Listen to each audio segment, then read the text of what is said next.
বাংলাদেশে সব নাগরিকের নিরাপত্তা নিশ্চিত করতে অন্তর্বর্তী সরকারের গৃহীত পদক্ষেপগুলোকে স্বাগত জানিয়েছে যুক্তরাষ্ট্র।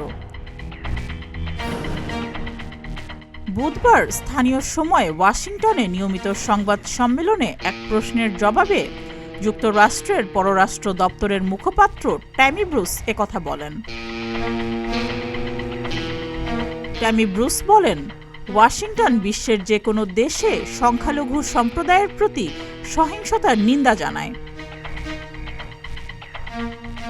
সংবাদ সম্মেলনে এক প্রশ্নকারী বাংলাদেশে ইসলামী চরমপন্থার হুমকি ও খেলাফত প্রতিষ্ঠার প্রচেষ্টা নিয়ে মার্কিন গোয়েন্দা প্রধান তুলসি গ্যাবার্ডের সাম্প্রতিক মন্তব্য সম্পর্কে জানতে চান। তিনি ঢাকা বিশ্ববিদ্যালয়ের খেলাফতের পক্ষে অনুষ্ঠিত বিশাল সমাবেশের প্রসঙ্গও তোলেন এবং মার্কিন সরকার ডক্টর মোহাম্মদ ইউনূসের নেতৃত্বাধীন অন্তর্বর্তী সরকারের বিরুদ্ধে নিষেধাজ্ঞার মতো পদক্ষেপ বিবেচনা করছে কিনা সে বিষয়েও প্রশ্ন করেন।